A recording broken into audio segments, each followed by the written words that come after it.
أعوذ بالله من الشيطان الرجيم بسم الله الرحمن الرحيم الذين قالوا لإخوانهم وقعدوا لو أطاعونا ما قتلوا قل فادرءوا عن أنفسكم الموت إن كنتم صادقين ولا تحسبن الذين قتلوا في سبيل الله أمواتا بل أحياء عند ربهم يرزقون فرحين بما آتاهم الله من فضله ويستبشرون بالذين لم يلحقوا بهم من خلفهم ألا خوف عليهم ولا هم يحزنون يستبشرون بنعمة من الله وفضل وأن الله لا يضيع أجر المؤمنين۔ لفظی ترجمہ پارے 4 سورہ آل عمران آیت نمبر 171 تا 168 تا 171۔ الذین وہ کفر کے زیادہ قریب ہے، قالوا لاخوانہم جنہوں نے کہا اپنے بھائیوں کے بارے میں، وقعدوا اور خود جہاد سے بیٹھے رہے، کہا انہوں نے لو اطاعونا اگر وہ ہماری بات مان لیتے ما قتلوا نہ قتل کیے جاتے۔ قل فادرؤوا آپ صلی اللہ علیہ وسلم کہہ دیجئے پس تم ٹال دو عن انفسکم الموت اپنی جانوں سے موت کو، ان کنتم صادقین اگر ہو تم سچے۔ ولا تحسبن الذین اور ہرگز نہ خیال کرنا ان لوگوں کے بارے میں قتلوا فی سبیل اللہ جو قتل کیے گئے اللہ تبارک و تعالیٰ کے راستے میں، امواتا مردے، بل احیاء بلکہ وہ زندہ ہے، عند ربہم یرزقون اپنے رب کے ہاں ان کو رزق دیا جاتا ہے، فرحین خوش ہے، بما آتاہم اللہ ان نعمتوں پر جو ان کو اللہ تبارک و تعالیٰ نے دی، من فضلہ اپنے فضل سے، ویستبشرون اور خوشی مناتے ہیں، بالذین ان لوگوں کے بارے میں، لم یلحقوا بہم جو ابھی تک ان کو نہیں ملے، من خلفہم ان کے پچھلوں سے، اللہ خوف علیہم یہ کہ نہ خوف ہوگا ان پر، ولا هم یحزنون اور نہ وہ غمگین ہوں گے، یستبشرون خوشی مناتے ہیں،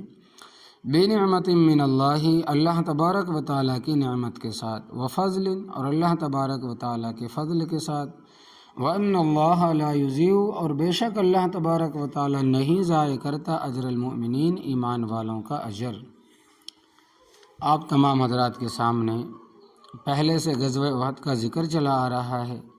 مجاہدین اسلام جس وقت ہتھیار لے کر اپنے گھروں سے چلنے لگے تو منافقوں نے ان کو روکنے کی بڑی کوشش کی کہ موت کے منہ میں نہ جاؤ، اس لیے کہ گزشتہ سال تم نے ان کے 70 مارے اور 70 قید کیے، ان کو اس کا بڑا غصہ ہے۔ قریشی بڑی تعداد میں لشکر لے کر آئے ہوئے ہیں اور ان کے ساتھ ان کے حمایتی بھی ہے، وہ تم سے پچھلے سال کا بدلہ لیں گے۔ یہ منافق چونکہ مسلمانوں کے رشتہ دار تھے، کوئی کسی کا باپ کسی کا بھائی تھا، کوئی کسی کا سالہ تھا، کسی کا بہنوئی تھا، اس لیے روکنے کی پوری کوشش کی۔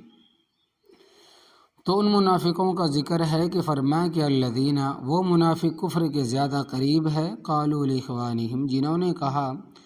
اپنے بھائیوں کو، کیونکہ وہ آپس میں رشتہ دار تھے، وقعدوا اور خود جہاد سے بیٹھے رہے،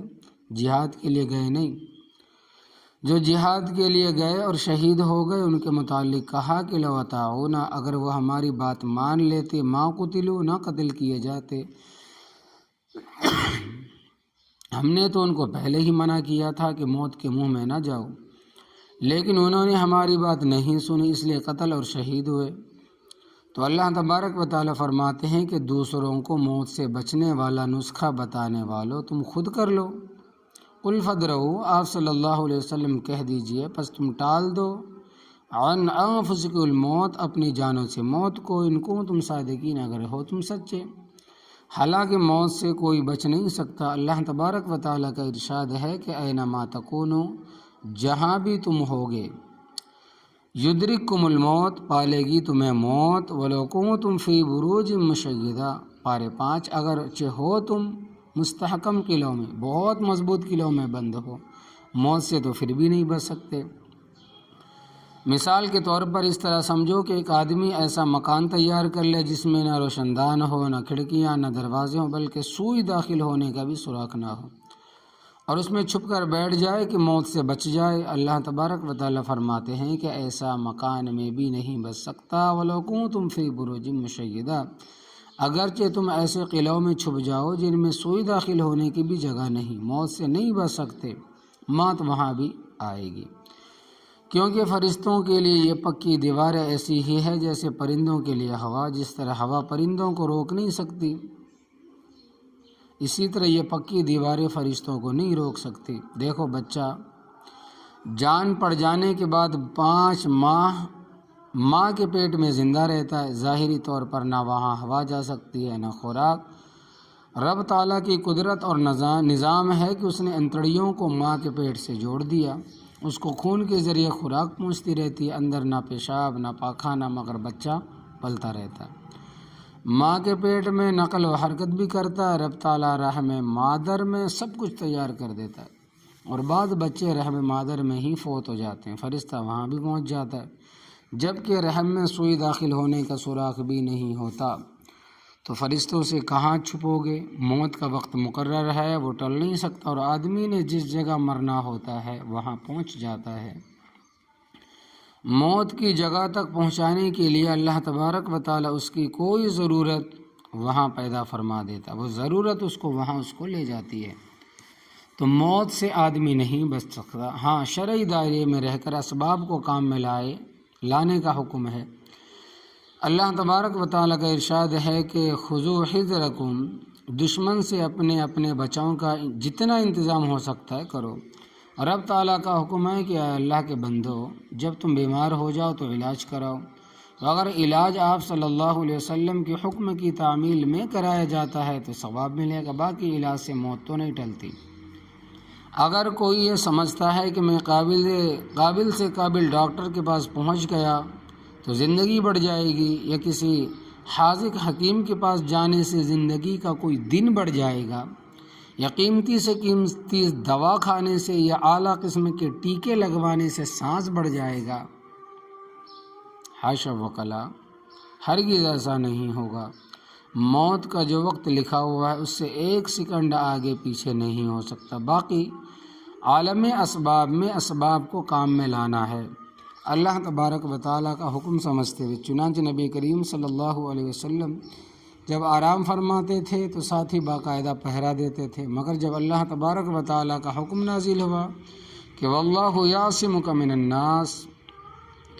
اے نبی کریم صلی اللہ علیہ وسلم، رب تعالیٰ آپ کو لوگوں سے بچائے گا، اس وقت حضرت سعد بن وقاص رضی اللہ تعالیٰ عنہ پہرا دے رہے تھے، تو نبی کریم صلی اللہ علیہ وسلم نے فرمایا کہ سعد اب تو چلا جا، کیونکہ رب تعالیٰ نے میری حفاظت کا ذمہ خود لے لیا، یعنی اب اسباب کی ضرورت بھی نہیں ہے۔ منافقوں نے کہا تھا کہ اگر ہماری بات مان جاتے تو نہ مرتے، آگے اس کا جواب دیا کہ جن کو تم مردہ کہتے ہو ان کو تو حیات جاوداں مل چکی ہے۔ فرمایا کہ وَلَا تَحْسَبَنَّ الَّذِينَ قُتِلُوا فِي سَبِيلِ اللَّهِ، اور ہرگز نہ خیال کرنا ان لوگوں کے بارے میں جو قتل کیے گئے اللہ تبارک و تعالیٰ کے راستے میں، امواتا، ان کو مردے نہ خیال کرنا، بل احیاء، بلکہ وہ تو زندہ ہے، عند ربہم یرزقون، اپنے رب کے ہاں ان کو رزق دیا جاتا ہے۔ یعنی جو لوگ دین کی سربلندی کے لیے شہید ہوئے ہیں اور اقامت دین کے لیے انہوں نے جان دی ہے، ان کو مردہ مت گمان کرو، یہ نہ سمجھو کہ وہ ختم ہو گئے ہیں، بلکہ وہ زندہ، اور ان کو رب کے یہاں رزق دیا جاتا ہے۔ اور دوسرے پارے میں تم پڑھ چکے ہو کہ وَلَا تَقُولُوا لِمَن يُقْتَلُ فِي سَبِيلِ اللَّهِ اموات، اور نہ کہو ان لوگوں کے متعلق جو قتل کیے گئے اللہ تبارک و تعالیٰ کے راستے میں کہ وہ مردے ہیں۔ تو یہاں پر کچھ باتیں سمجھنے والی ہے، وہ یہ ہے کہ جو حضرات کافروں کے ہاتھوں شہید ہوئے ہیں ان میں سے بعض ایسے شہداء بھی ہوتے ہیں یا ظالم ان کے سر کو دھڑ سے الگ کر دیتا، اور اس حقیقت کا کوئی بھی انکار نہیں کرتا، نہ شریعت انکار کرتی ہے کہ اس کے بدن سے روح نکل جاتی ہے، شہید کو باقاعدہ دفن کیا جاتا ہے اور اس کے مال میں وراثت جاری ہوتی ہے۔ یعنی ان کا مال شرعی وارثوں میں تقسیم ہوتا ہے اور عدت کے بعد اس کی بیوی آگے نکاح بھی کر سکتی ہے، جبکہ زندہ آدمی کا نہ مال وارثوں میں تقسیم ہوتا ہے نہ اس کی بیوی آگے نکاح کر سکتی ہے۔ دیکھو، ایک آدمی کو سزائے موت ہو جاتی ہے اور حکومت فیصلہ سنا دیتی ہے کہ یہ زندہ جیل سے نہیں جا سکتا، پھر اس کے باوجود نہ اس کے مال میں وراثت جاری ہوگی نہ اس کی بیوی آگے نکاح کر سکتی ہے کیونکہ زندہ ہے۔ اسی طرح ایک آدمی کو عمر قید کی سزا ہوتی ہے اور حکومت فیصلہ سنا دیتی ہے کہ جب تک یہ مرے گا نہیں، جیل سے باہر نہیں جا سکتا، اس کا مال بھی وارثوں میں تقسیم نہیں ہو سکتا اور نہ ہی اس کی بیوی آگے نکاح کر سکتی ہے کیونکہ جیل میں ابھی زندہ ہے، اگرچہ عمر قید کی سزا، مگر شہادت کے بعد شہید پر وہ سارے احکامات جاری ہوتے ہیں جو دنیا کی زندگی ختم ہونے کے احکامات ہیں۔ دفن بھی کیا جائے گا، مال میں وراثت بھی جاری ہوگی، عدت کے بعد اس کی بیوی آگے نکاح بھی کر سکتی ہے، اور ان سب احکامات کے جاری ہونے کے باوجود وہ زندہ ہے کیونکہ اس کی یہ زندگی قبر کی زندگی ہے، برزخ کی زندگی ہے، جنت کی زندگی ہے۔ دنیا کی زندگی تو ختم ہو گئی، اور اگر دنیا کی زندگی ہو، دنیا میں زندہ ہو، پھر اس کی وراثت نہیں تقسیم ہوتی کیونکہ زندگی کی وراثت کا سوال ہی پیدا نہیں ہوتا، کیونکہ زندہ کی وراثت کا سوال ہی پیدا نہیں ہوتا۔ اسی طرح اس کی بیوی آگے نکاح بھی نہیں کر سکتی۔ جو شہداء اور دوسرے مردوں کی زندگی اگلے جہاں کی زندگی ہے، اور یہ زندگی روح کے جسم کے ساتھ تعلق کی وجہ سے، اور یہ بات صحیح متواتر حدیث سے ثابت ہے، اس امت پر اجماع ہے کہ جنازہ پڑھنے کے بعد آدمی کو جب قبر میں رکھا جاتا ہے، قبر میں، تو اس کی روح کو جسم سے لوٹایا جاتا ہے جسم میں۔ چنانچہ حدیث پاک میں آتا ہے کہ مسند احمد کی روایت ہے 287، پس اس کی روح اس کے جسم میں لوٹائی جاتی ہے، متواتر اور مشہور حدیث ہے۔ تو روح کو جسم کے ساتھ تعلق کی وجہ سے وہ زندہ ہے۔ تو حدیث یہ ہے کہ فتعاد روحہ فی جسدہ، اور بخاری شریف، مسلم شریف اور ابو داؤد شریف میں روایت ہے کہ نبی کریم صلی اللہ علیہ وسلم نے فرمایا کہ العبد اذا وضع فی قبرہ، بندہ جب قبر میں رکھا جاتا ہے، وتولی وذهب اصحابہ، اس کے ساتھی اس سے چلے جاتے ہیں، حتی انہ یسمع قرع نعالہم، ابھی وہ جانے والوں کی جوتیوں کی کھٹکھٹاہٹ ہی سن رہا ہوتا ہے، اتاہ ملکانی، الحدیث بخاری، کہ اچانک دو فرشتے آتے ہیں تو مردہ دفن کے بعد قبر میں قبر سے واپس ہونے والے لوگوں کی جوتیوں کی آہٹ کی آواز بھی سنتا ہے۔ اہل حق کا یہی مذہب ہے کہ معتزلہ، رافضیوں، خارجیوں کے سوا اس کا کوئی منکر نہیں، باقی اس کی زندگی کو ہم نہیں سمجھ سکتے کیونکہ اللہ تبارک و تعالیٰ کا ارشاد ہے کہ وَلَٰكِن لَا تَشْعُرُونَ، اور لیکن تم شعور نہیں رکھتے۔ مثال کے طور پر اگر کسی شہید کی قبر کھل جائے تو نہ وہ تمہارے ساتھ بات کرے گا اور نہ ہی اس کی کوئی نقل و حرکت ہوگی، مگر ہے وہ زندہ، اور یہ زندگی دنیا والی نہیں۔ پھر اگر وہ زندہ نہیں ہے تو اس سے سوال جواب کا کیا مطلب کہ ابھی وہ دفنا کے جانے والوں کے قدموں کی آہٹ سن رہا ہوتا کہ وہ فرشتے آ جاتے ہیں، دو فرشتے، اور اس سے سوال کرتے ہیں کہ من رب کا، تیرا رب کون؟ وہ جواب بھی دیتا ہے کہ ربی اللہ، میرا رب اللہ تعالیٰ۔ پھر سوال کرتے ہیں کہ من نبیوں کا، تو کس نبی کا امتی ہے؟ وہ جواب دیتا ہے کہ نبی محمد صلی اللہ علیہ وسلم، میں محمد صلی اللہ علیہ وسلم کا امتی ہوں۔ پھر سوال کرتے ہیں کہ ما دینوں کا، تو کس دین پر ہے؟ وہ کہتا ہے کہ دینی الاسلام، میرا دین اسلام ہے۔ جب وہ امتحان میں کامیاب ہو جاتا ہے تو جہنم کی طرف سے کھڑکی کھولی جاتی ہے، وہ گھبرا جاتا ہے کہ میں نے تو سوالوں کے جواب بھی صحیح دیے، پھر مجھے یہ آگ کیوں دکھائی گئی؟ فرشتے کہتے ہیں کہ گھبراؤ نہیں، یہ تیرا ٹھکانہ نہیں ہے، تو تجھے صرف اس واسطے دکھایا گیا ہے کہ تجھے معلوم ہو کہ ایمان کی برکت سے اللہ تبارک و تعالی نے تجھے کیسی سخت جگہ سے بچایا۔ پھر فوراً جنت کی طرف سے کھڑکی کھول دی جاتی ہے اور جنت کی ہوا اور خوشبوئیں اس سے نصیب ہوتی ہے۔ فرشتے کہتے ہیں کہ اب تو دلہن کی طرح بڑے سکون سے سو، اور اگر کافر ہے، منافق ہے، بے ایمان ہے، اس سے پوچھتے ہیں من رب کا تیرا رب کون ہے؟ اور وہ کہتا ہے کہ ہائے لا ادری میں نہیں جانتا۔ من نبی کا کہتا ہے کہ ہائے لا ادری میں نہیں جانتا۔ ما دین کا میں نہیں جانتا۔ پھر اسے فرشتے مارتے ہیں۔ حدیث پاک میں آتا ہے کہ اس پر ایک ایسا فرشتہ مسلط کیا جاتا ہے،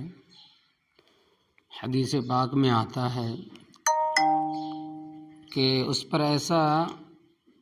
فرشتہ مسلط کیا جاتا ہے کہ اعمیٰ و اصم، جو اندھا اور بہرا ہوتا ہے، اور اس کو ایسے زور سے ہتھوڑے مارے جاتے ہیں کہ کسی پہاڑ کی چوٹی پر مارے جائیں تو وہ ریزہ ریزہ ہو جائے،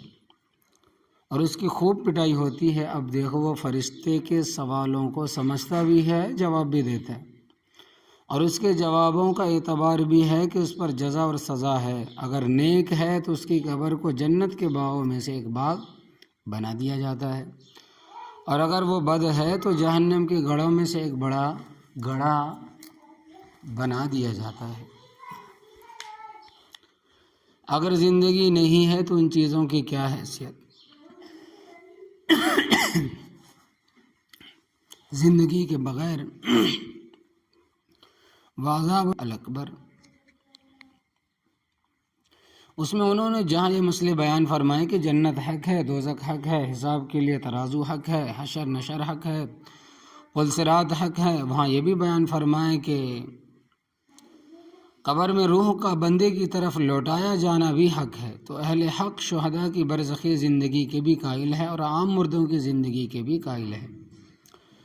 اور اللہ تبارک و تعالیٰ کے پیغمبروں کی زندگی تو سب سے اعلیٰ ہے۔ صحیح حدیث نبی کریم صلی اللہ علیہ وسلم نے فرمایا کہ الانبیاء احیاء فی قبورہم یصلون، کہ حضرات انبیاء کرام علیہ السلام اپنی قبروں میں زندہ ہیں اور نمازیں پڑھتے ہیں۔ زندہ ہیں تو روزہ اقدس پر پڑھا جانے والا درود شریف سنتے اور جواب دیتے ہیں۔ چنانچہ حدیث پاک میں آتا ہے کہ نبی کریم صلی اللہ علیہ وسلم نے فرمایا کہ من صلی عند قبری سمعتہ، جس نے میری قبر کے پاس درود شریف پڑھا تو میں خود سنتا ہوں۔ ومن صلی علی من بعید علمتہ، اور جس نے مجھ پر درود دور سے پڑھا تو وہ مجھے بواسطہ فرشتوں کے بتلایا جاتا ہے۔ اور ابو داؤد شریف کی روایت میں آتا ہے کہ میں سلام کا جواب بھی دوں گا۔ یاد رکھنا یہ کوئی معمولی مسئلہ نہیں ہے، قرآن حدیث کا بڑا مضبوط اور پختہ مسئلہ ہے۔ دارالعلوم دیوبند کے صدر مفتی جناب مفتی مہدی حسن خان رحمۃ اللہ علیہ فرماتے ہیں کہ ایسے عقیدے والے آدمی کے پیچھے جو قبر میں نبی کریم صلی اللہ علیہ وسلم کی حیات کا قائل نہیں ہے، نماز مکروہ ہے۔ اور اسی فتوے کی تائید کی ہے استاد حضرت مولانا رسول خان صاحب مغفور و مرحوم نے، اور مفتی جمیل احمد صاحب تھانوی مرحوم و مغفور نے بھی فتویٰ دیا ہے کہ جو شخص انبیاء کرام علیہ السلام کی حیات فی القبر کا قائل نہیں، اس کے پیچھے نماز مکروہ ہے، کیونکہ یہ عقیدہ قرآن پاک کے خلاف ہے، لہٰذا اپنی نمازیں ضائع نہ کرنا۔ معتزلہ وغیرہ باطل فرقے کہتے ہیں کہ روح کا جسم کے ساتھ تعلق نہیں ہے، یہ صرف روح کی زندگی ہے، یہ بھی غلط کہتے ہیں، کیونکہ روح کے جسم کے ساتھ تعلق پر صحیح حدیث موجود ہے جو آپ پہلے سن چکے ہیں۔ پھر اگر زندگی نہیں ہے تو قبر میں جزا اور سزا کیسی ہے؟ اور کسی کو ہو رہی ہے؟ دیکھنا آج کل کا ایک نیا فرقہ پیدا ہوا ہے، مماتی ممکن ہے کہ وہ تمہیں دھوکہ دے کہ قبر میں جو زندگی ہے وہ روح کی ہے، جسم کی نہیں،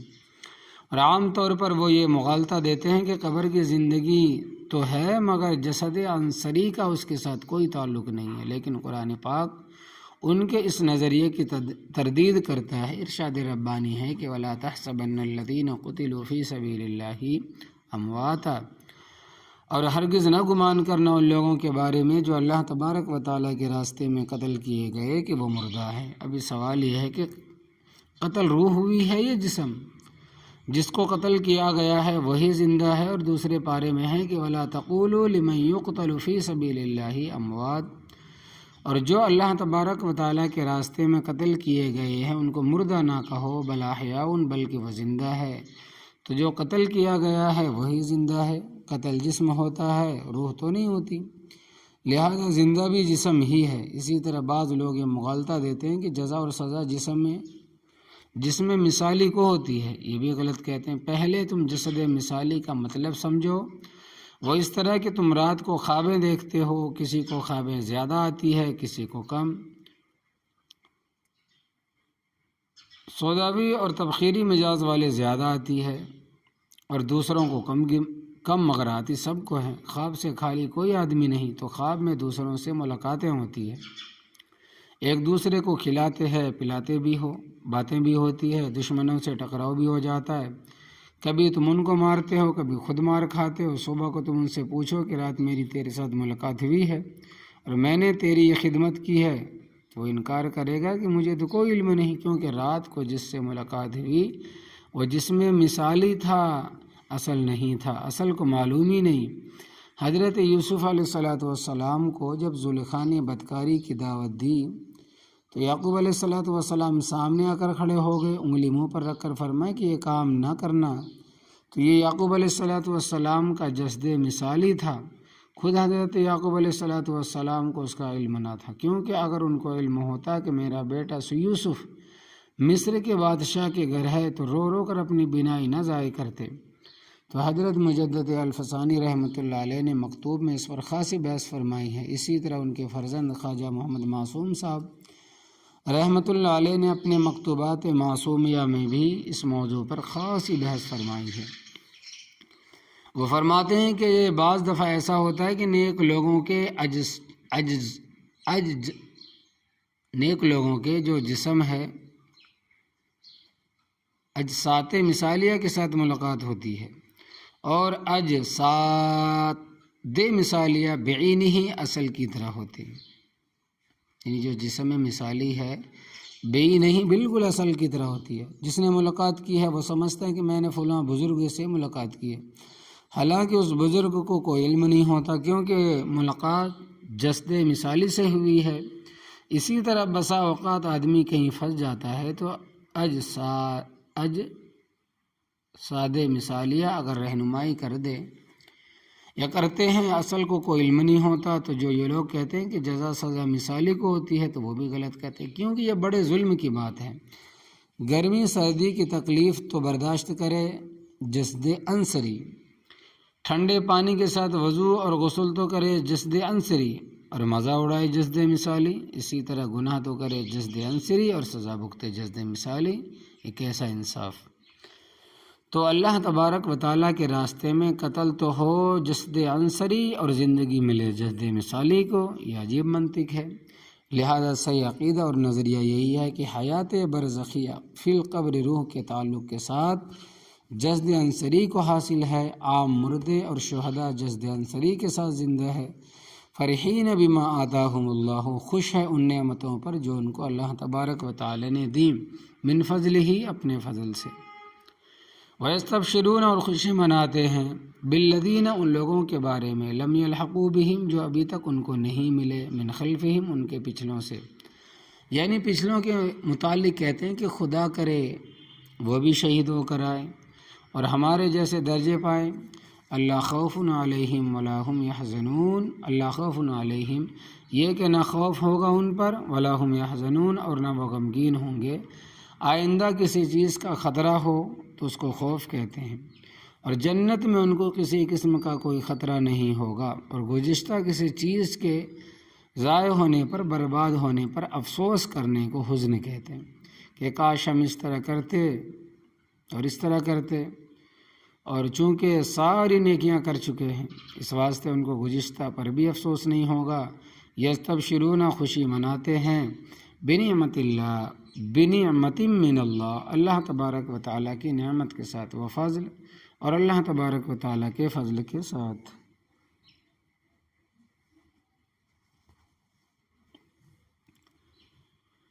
وَأَنَّ اللَّهَ لَا يُضِيعُ اور بے شک اللہ تبارک و تعالیٰ نہیں ضائع کرتا اجر المؤمنین ایمان والوں کا اجر۔ اللہ تبارک و تعالیٰ کا پختہ وعدہ ہے کہ مومنوں کو اجر ضرور دے گا۔ تو اللہ عمل کی توفیق عطا فرمائے، آمین یا رب العالمین۔